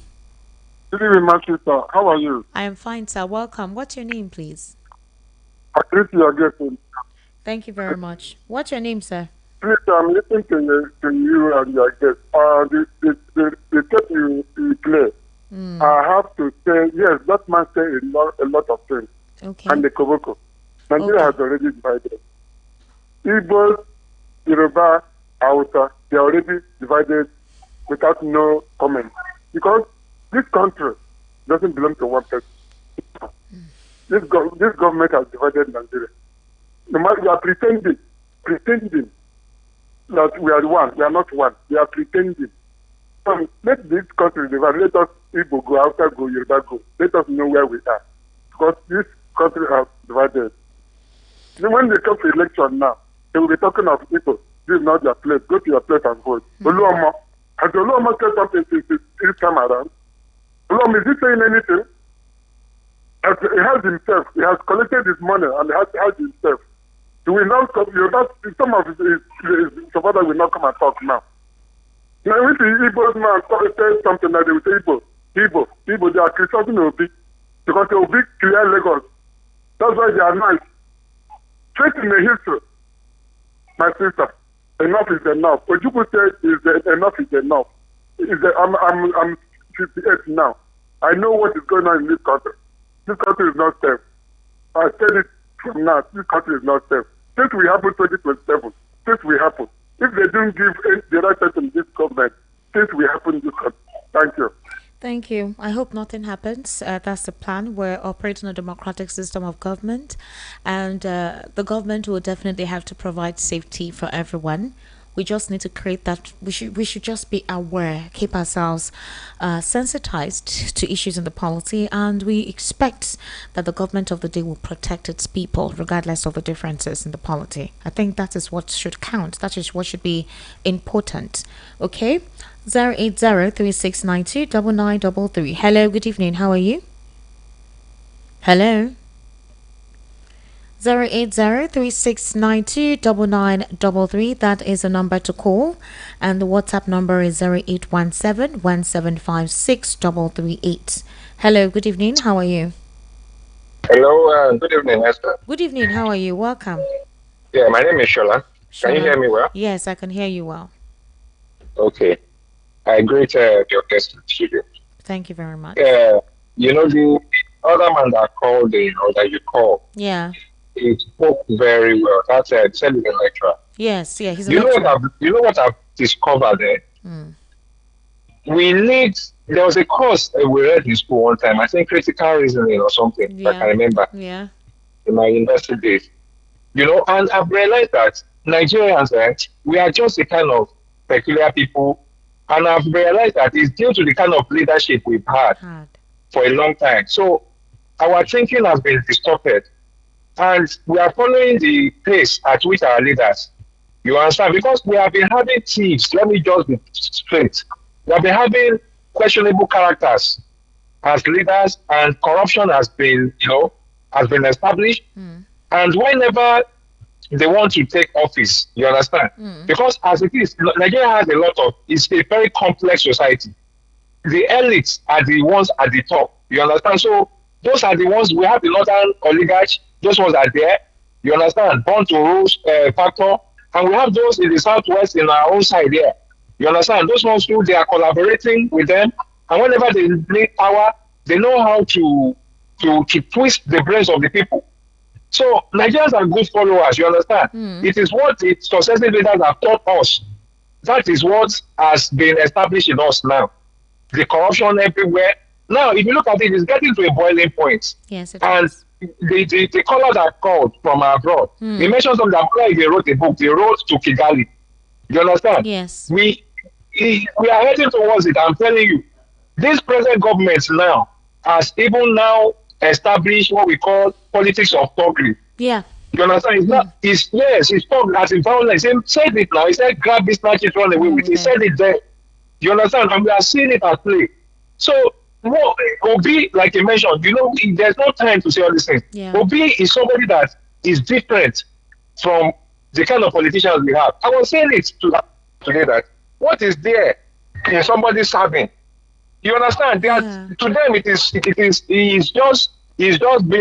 pretending to them. There's a political stunt. Thank you. They believe it's a political stunt. But for me, I believe that should be a normal thing. It should be a normal thing for a leader. Jesus even said this. He said, a leader must be the servant. You understand? That is what makes a leader. You are serving the people. So Nigerians thought has been so distorted, and I'm afraid for Nigeria. I'm telling you, I'm afraid for Nigeria. If these people don't give Nigerians breathing space, Tinubu will say one thing with one side of the mouth and be doing another thing. If Nigeria, if you get to the boiling point, hey, I may not get to Kigali. Okay, let me rest my case. Thank you so much, Shola. Thank you. To be honest with you, that's my prayer, because we can't even go through what we went through in the past. We've not been able to recover. We've not recovered from that. Hello, good evening. How are you? Hello? Okay. 08036929933. Hello? I've told you when you call, please turn off the volume or cut off. Don't even turn on your radio. Hello, good evening. How are you? Hello, Esther. Good evening. Good evening. How are you? Hello. Yeah, this is Tony from Chicago. All right, Goody from Chicago. Please go ahead. Yeah, I beg to disagree that we Nigerians, we are not yet divided. We love ourselves. Okay. Just that the politicians are the ones that created this monster in us. Okay. We need each other. Yoruba people need Igbo. Igbo need Yoruba. Hausa need Igbo. Igbo need Hausa. We love ourselves. Just the problem is the politicians. Why are they sitting down together within themselves? But we that are masses are fighting each other on social media. But you see them, the other day they open ADC. You see Hausa there, you see Yoruba there, you see woman there. But we that are the masses, we are fighting each other. We need to wake up. We don't need this thing in our midst. If you want Rwanda, we are forcing us like what Dr. Damage said today. Yes. We are getting close to that, but people are not seeing the handwriting. We are not seeing the handwriting. It's getting closer. It's bad. It's really bad. It's getting really bad. It's bad. Because just one spark can click it. I'm telling you. I'll be honest to you guys. You guys need to go and watch Hotel Rwanda. You see, you cry. And today they are living in peace. In peace and harmony. The economy is growing. Okay, what if you can Lagos stand without an Igbo man in Lagos? It's not possible. Not even about can Lagos stand. The Igbos are not the only ones here. If you even do a population census, you'll be so shocked to know the tribe that is more dominant in this part of the world. You'll be so shocked to know that it's not even the Igbos as a couple of people think. You'll be so shocked about it. So, but it's unfortunate. I hope that something is done about it. Igbo people, we are meant to be traveling. We are meant to be moving out from our home. That's what an Igbo man is meant to be. We travel out a lot. We go to different places. We make it our home. If Igbo man do not believe in one Nigeria, they cannot invest in that city. Go to Abuja now. 90% of hotel in Abuja is built by Igbo people. Because they believe in that. In Lagos now, the Igbo man developed most of the areas in Lagos. I don't want to even believe in that. Right now, a lot of people are investing and developing. So it's not even one particular ethnic group. At all. No. I know what I'm saying. Well, let us put it. Not all of them actually successful. The one that hitting most is Igbo and Yoruba in Lagos. That's what I'm surprised. It's bad, oh. I don't know. I see the hatred and I'm like, what? I don't know. I don't know. My best friend here is a Yoruba. And the guy hates what is going on. It's crazy. My best friend here is a Yoruba man. And I can keep 1 million with the guy. And I'll go and sleep. He will still give to me whenever I need it. I don't know why people are just seeing each other. That animosity. Some people think it just ends on social media. It's not at all. It's already on the streets. It's already on the streets. Those people you are fighting, they're eating together. They're eating together in Abuja. Exactly. All right, thank you so much. Together. Thank you. Thank you, Esther. All right. Thank you. Hello, good evening. How are you? Hello? Hello? Hi, good evening. Welcome. What's your name? Yeah, this is Emeka from Ogun State. Emeka, please go ahead. Yeah, your guests that call from abroad, I think they have said a lot and they have said it all. You can see the reasons why the people can never allow Obi to be there, because Obi is different from them in every angles. And they will be not coming, to behave like them or to do what they're doing, but he's coming to make change. But they can never allow him because all of them in that position, their hand is not clean. So, and if Obi mistakenly enter there, all of them will be in trouble because they will be exposed. And because of that, they will do anything to make sure that Obi cannot get there.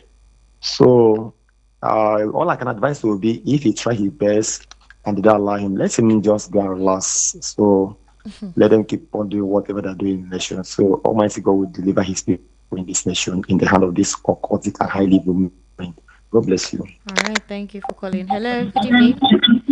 have told you guys now. Turn off your radio. Why? Sorry, please. Sorry, Esther. Sorry. Yeah. Good evening. What's your Good name? evening. Please? Yeah. Good Esther, evening. this is Malik speaking. Malik, where are you calling from, Malik? Ijora Olokpa. Ijora Olokpa. All right, Malik. Yes, please. and there's serious traffic. So yes. Serious one. So sorry, Malik. It's terrible. I was. It happened, no. Oscar, I said Oscar. Esther, if you need an extra line, no, it's not easy to connect to. Sorry, Mabino. Nah, no problem. Anyway, Esther. Sir. Do you know that to catch a thief, you must join the member of a gang before you can catch a thief? Are you aware of that? Yes, sir. Continue. When people kick against Obi joining the coalition, do you think him alone can come out and win the election? This people will not allow him to win the election, no. It doesn't mean he's a thief. That's what you should understand. It doesn't mean Obi is a thief, but he needs to join the thief to catch the thief. Like the way some PDP members and some APC members, they come to Labour and use Obi platform to win the election. People never knew them. That's true. But all they voted for was Labour. I don't know if you understand. Yeah, I do understand. Then for the NNPC stuff they're talking about, Esther, NNPC was meant to settle some people. He's hitting me now. Wahala. NNPC was meant to settle some people. Which government that will say they are broke and you spent $18 billion and somebody used $20 billion to build the biggest refinery in Africa? Mushogan. Don't shock, oh. Deep in a real, don't shock, oh. Take a lesson as ice in a league. Hey. Do you understand me? $18 billion. Should be calling him yes, to and the out. president. The president told you that this thing will never work. That is a lie. You say it's a lie. You doubted it. You forgot that man was former minister of state. He knew what his effort is supposed to work. He knew the reason why he told it. But because of our wickedness and hatred, we don't like anything good. He came back and said it must work. After pumping $18 billion. Hey! Now sell it like far lower than what you are. That what they said, even to sell it with a scrap, it will be. It's not even up to be. It will not be even up to be $100 million. That's what he said. Go and find out. Wait. Let me talk to people. That's what they want to sell. How much were government houses when the budget was sold them during the time of demonetization? How much are government houses? A 3-bedroom sitting in 4 plots of land was sold for 18 million, 16 million naira. So that we say, look, this Nigeria here, the government is chop I chop. Then when we go to court, whoever settle the biggest settlement will not go to jail. Do you think yes, you know all these things? Do you think look at this all these things? Oh my God, what is it's another hold up again. Sorry, country. Okay, sorry, people, let me say. Somebody said on another radio this evening, say from Yanoworo to Ikorodu is 2,500. I mean from Obalende to Ikorodu is 2,500. 2,500. How much is minimum wage salary? Hey, where will somebody speak from? Are they not surprised? Is it not amazing? Are they not baffled me? You see people shouting like this, we still come on some people again. Oh wow. You see people shouting like me, oh, I'm not letting myself, oh. We see kind of a bigot and go and vote for some people again. It's not funny. We will not say we want to change Nigeria. It's not funny. Okay, look at Bayelsa State. You know what they're doing? They are cutting those street lights, stealing the solar panel. Something the governor put to brighten place or put to dry. They are cutting the iron, stealing the solar light, I mean to say. Okay. And you said Nigeria should be good. Thank you for calling. Let's we're not ready, Esther. Wow. Did you see the traffic today? You need to know how much I paid getting to work today. The traffic. And you now hear that. Hello, good evening. How are you? Oh, sorry, sir. Good evening. Good evening. What's your name, please? I'm Mr. Peter Winger calling from Satellite House. All right, Mr. Peter, please go ahead. Yeah, Sister Esther. Sir? This morning, what just came to my mind is that Nigeria is like this because the generation that experienced the Biafra War is not talking. I was very small, but I experienced everything. And if you are talking about this situation of Nigeria now, I'm referring back to what happened then. We ate lizard. Hey, Jesus. We ate lizard egg. We ate all manner of leaves. Our mother was bringing food for us inside the pit. Chai. And people are talking like this because they have never had an aeroplane coming with bomb, shooting. They don't know what is happening. See, you see time they said that a South and East want to come and contest. Everybody in the North will jump out to disrupt it. What does that mean? We are not one. If you come to Lagos here and you imagine to fall into the hands of the Malams here, you are gone for. And they don't believe that they are in another man's land. And they will treat you like maybe I was pushed out when I was about trying to settle their matter. And that is how they behave. They don't want anybody to settle their matter for them. They are customized people. See, there is no problem between the Yorubas and the Igbos. It was the bad eggs that mixed up themselves in the politics with all those people over there. They have sold their soul, they have sold their mind, and they come home and begin to pollute the whole people in this place. That is the problem we are seeing. And they don't want to set the record straight so that Nigeria that we will be in peace. See, Esther, God will help us. Amen. 2027 is coming and everybody is folding their trousers. See, I am suggesting that all the security agents that will come to that polling booth, they should come with their dogs. Anybody that comes out, let them release dogs to every one of them. Even the vote. Hello? Very funny. The call. Hello? All right, let me read out some messages. Well, good evening, ma'am. Despite being a major oil producer, Nigeria's refineries remain non-functional, forcing the country to import fuel. Billions of dollars have been spent on repeated repairs with no real progress, exposing deep-rooted corruption within the Nigerian National Petroleum Company. These refineries have become tools for looting public funds under the guise of maintenance, while fuel subsidies and imports continue to drain the economy. The NNPC, rather than serving national interest, has long been used by political elites to divert millions from the treasury. Ebok Eddie Daniels. Good evening, VOP. My name is Wisdom. One of the reasons why they're talking about Peter Obi is they know opposition contesting as a presidential candidate have ever won Lagos State. And two, they're trying to rubbish his name to make him irrelevant, not knowing they're making him popular. Then most of the politicians are afraid of Peter Obi, including Atiku and the likes, because Peter Obi will definitely change the status quo of embezzlement and mismanagement, which has actually enriched the political office holders. Out of all, including former governors, can't match him. Peter from Idimu. Evening, Esther and Barrister. There is no barrister here. It was Rudolph Okonkwo, known as Dr. Damages. He is a lecturer in the United States, and I have Mr. Lawa Ekondayo here. Tinubu told us that before December this year, the refinery is going to work. But today, they're telling us that it's not going to work again, Abi. The money budgeted for it is the money. Where is the money today? That money now story. There is Godo, leaders of Nigeria, who is going to save us from this hand of our evil. From AJ Okwe, Friday. Good evening, Esther. With Obi, your president of his APC, your president Lekon of his APC sycophants, they're always scared and jittery because the foundation that brought them into power is not free and credible, because he bought his way into power through cash and carry INEC and the judiciary. That was why the president was thanking Yakubu and INEC for helping him. Not that Nigerians were anyway know that he's not accountable to anyone. But the sycophants, that is why we're in this nightmare. You can't give what you don't have upstairs. Lekon from Lagos. Good evening, Esther. Electoral reform without implementation of electronic voting is unacceptable, because I will never stand under the sun, sweating and waiting to cast my vote for my preferred candidate. Leo from Lagos. Hello, Esther. I just want to thank you for the amazing work you're doing. Thank you. I'm Ziki. With you, my evenings are always interesting. Thank you very much, Ziki. God bless you. We're working together.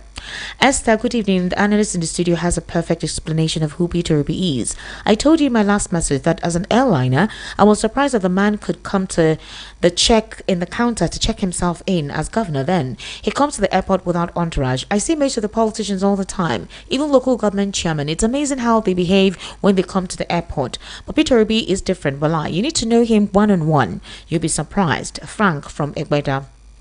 Good evening, Esther. Earlier, we saw a video of Peter Obi serving food in a party, which is good. At least if he doesn't serve as president, he can serve food in a party. Shegun from Alagbado. So it was not in a party. It was a church, a missionary, whatever. It's something that he usually does. Unfortunately, because now he's running, or he's now in the spotlight, so the camera is always everywhere. But these are things that I heard he usually does. However, some people think it's far-reaching. Esther, how is it far-reaching? some people think it's far-reaching. They think it's a political stunt. It's a Why they campaign want to of. call it now? I don't know. Esther, good evening. I have a daughter in Uniport Year 3. She applied for the student loan rights. She receives 20,000. Is it 20,000 or 200,000? 20,000 every month through the school. Are you serious? Augustine from Ojo. That's beautiful. Well, these are the receipts we're talking about. Please let us know. Let's get receipts of those who benefit from this student That's loan in a fund. year. That's how much? 1.2 A million. month. Well, it's something. No, wait now, Esther. 1.2 million in a year, and you want to spend 4 years in the school minimum. 1.2 million times 4. How much is that? 4.6 million. How much will you be paid by the time you finish and you start working to be able to pay back? From Barrister Adeko Oluwaseun Solomon. Good evening, Queen Esther and guests in the studio. Quite a long time I registered my thoughts on your program, been busy, and even when I try to meet up, it's not always possible. Please, Queen Esther, why do you want to bother yourself about the problems of Nigeria? To be kinder with you, Esther, the fundamental problem of this country called Nigeria is lack of institutions. The judiciary is not independent. The electoral body is not independent. The National Assembly, a bunch. Little or no ideas of leadership skills. Recently, the Senate president said they are not in the house to make money. Please, how much is his salary, including allowance and that of a university professor? So many children are out of school all over the country. So many rural areas had never seen light for years. Poor health system, lack of good and qualitative education, disrespect to rule of law and constitution of the country, no food to eat, increase in begging, lip services in present government. My baby boy will be 2 years in September. I'm very happy seeing him every day because he's growing physically and mentally, but Tinubu is over 2 years in government, no growth, bad economy, purported reforms, incoherent president, political done, but little or no ideas about leadership skills and sense of reasoning. May God help us in Nigeria. Wow, quite a long one. Good evening, Esther, Mr. Ekundai, VOP family. In 2012, fuel increased crisis, which led to occupying Nigeria and Ojota. Okonjo-Iweala told us that oil engineer experts from Japan assessed our refineries and told us that the refineries were obsolete and can't work again. Iweala stopped investing on the refineries, but we couldn't listen then. Subsequent government keeps budgeting for the same refineries and diverting funds. Amici from Mafoluku. Good evening, Queen Esther, Mr. Lawal. Esther Wachiko, I bet you if they explain this country called Nigeria to you, I swear you would choose to change your nationality. KK Gold, calm down. Good evening, Esther and the guests. My take is on bad governance, as it has been in Nigerian government, has been using lots of strategies in keeping Nigerians in perpetual bondage under bad governance. Such strategies the political servants use include religious division, south and north rotational government, impoverishing the lead for easy votes buying, bribery and corruption, liberty amongst the various government institutions such as the judiciary, INEC, and so on. My advice, let the Nigerian people fight to have improved electoral reform. This should include voting carried out in the open, total secret voting, where voters are not intimidated or threatened. Egege from Agege. Okay. Esther, where is my friend Shegun? No comment, please. Listen to the clip. Perhaps it will reshape up your beliefs about politicians. God bless Nigerians. All right. Thank you very much. What's your name? All right, good evening, the Encore. I am Engineer Maruf contributing from Orusumi Bare Shasha.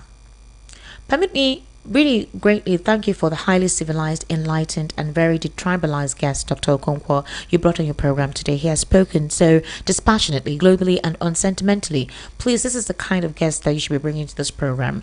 As regards our epileptic refinery, the 3 refineries should be privatized by selling them at a cost that reflects the right value in favor of the country, not as a gift to friends or people in government. As a private person, I believe, and it's been proven over years, that government can never run any business, plant productively and successfully. So government should sell off the competent private persons who have resources and expertise and record of handling such a business and plant as refineries. Concerning tribalism, every tribe, particularly the 3 major tribes in this country, are tribalistic, and this was reflected in the elections, where Igbos, Yorubas, and even the Northerners voted massively along tribal lines. Good evening, Esther. Once again, I want to thank the promoters of VOP for bringing this organization to being. Your no hold barred stand on national issues is second to none. What previous news media dare not try, you guys are doing it and speak truth to power all the time. Unearth news that prior to now has been kept under wraps for us. May God continue to keep your organization as we need more of you to bring sanity back into our system. Larry, thank you so much. Okay, good evening, Esther. My name is Kaide from Ejigun Agbede. Agbede. Okay, Ijegun Agbede, Ogun State. Esther, this is all I'm saying. Nigeria is expired. Calm down, no. I'm still in this country. To not expire in Jesus' name. Good evening, Esther. I pray that PBAT should restructure Nigeria and decentralize power at the central.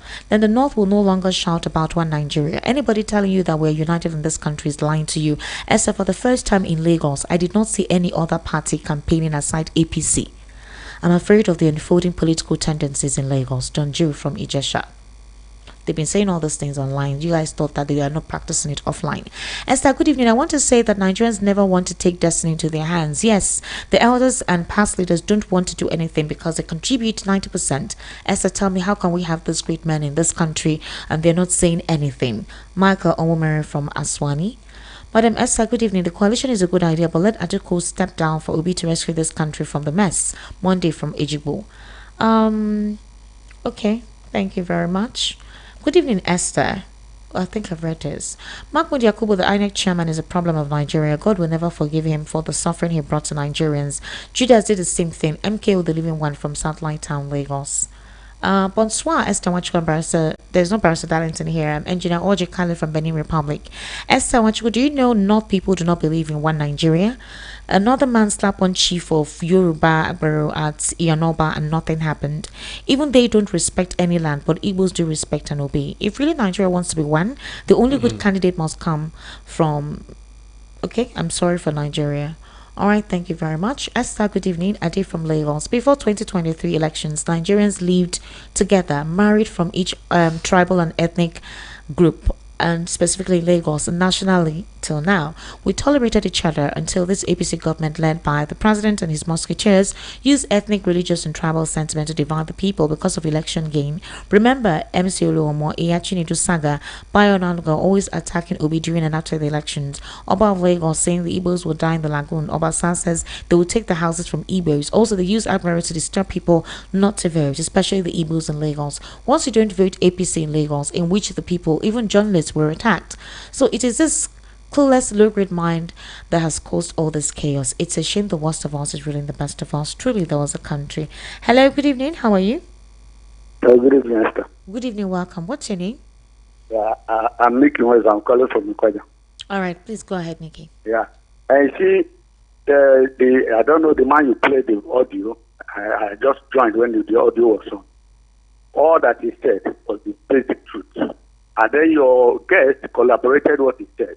He asked a question. He said, the present president and the Senate president, are they not from the South? Are they talking about what that man said? It's a very big question. Now, because this same president, I remember when he was out of government, was championing regionalization, championing true federalism. Now he's there.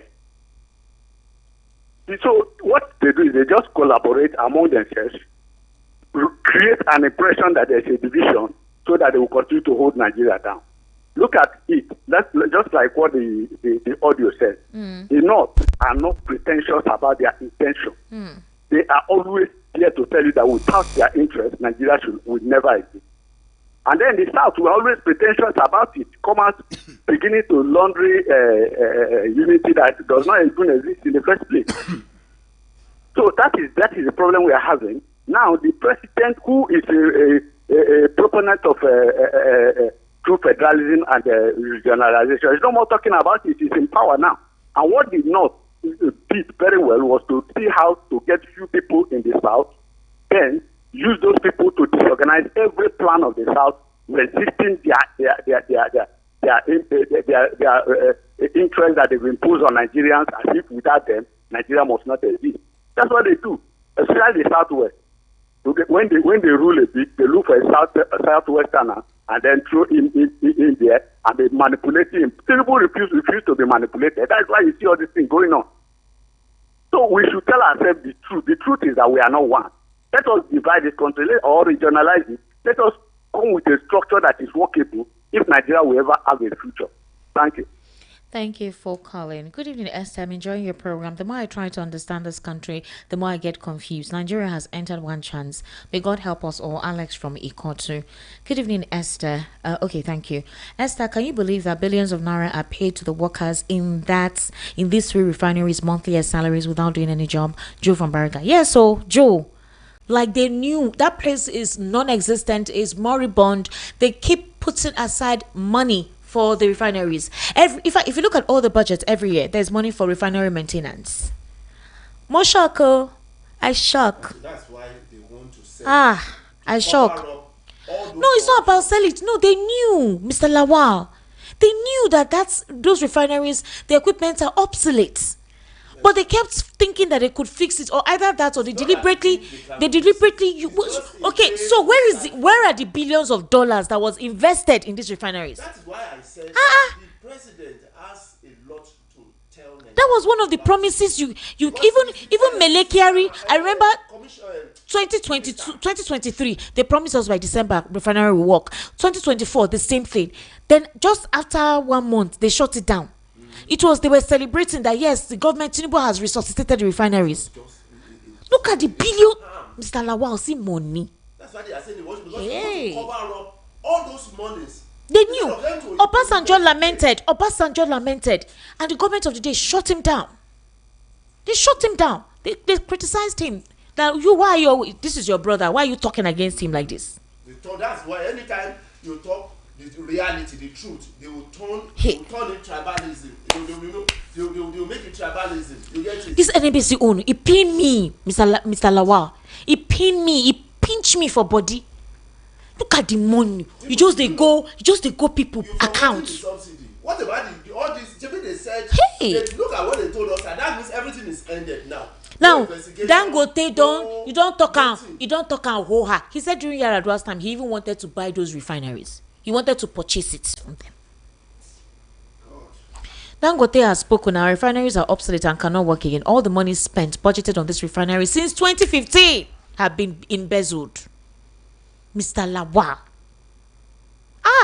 Some people are defending, I don't know, maybe the government. Hello, good evening. It pain me. Hello, good evening. My sister, may not you not saying you reach me where they hear. You not saying you reach me. Are you hearing me? I can hear you, Oga. Good evening. Every day. Okay, my name is Meche from Egbeda. Welcome, sir. Every day I feel like crying for this nation. Even as I'm talking to you in tears. Sorry. I'm telling you, I lost my father's immediate younger sister during the Biafran War. That one apart, they promised us that Nigeria will heal us. And today, this is Nigeria all of us are reaping. Nigeria NNPC is just like a mortuary where they keep dead people to watch them, not because they are going to come back alive. And let me tell you, tell your guest, Mr. Lawal, that they need to run faster than Usain Bolt to beat Usain Bolt. This man is a runner. He said, run, snatch, grab it. I'm telling you, Esther, all of us need to run faster. I'm crying because we can't even see it. So sorry. We can't see it. We can't see it. There is no medicine in the hospital. You go, they will write and ask you to go and buy. And when you go, you don't have the money to buy it. I can attest to that. Trust me. I can attest to that. Our refiners, can you imagine? Nigeria, the first oil producer in Africa, don't have its own working refinery. It is obsolete. I can attest. Just like you have an old car that you know you cannot fix it, that no matter how much you put in it, it cannot work, and you keep on buying tire for it. You keep on buying engine oil for the motor, and you keep on painting it, and you know it's not working.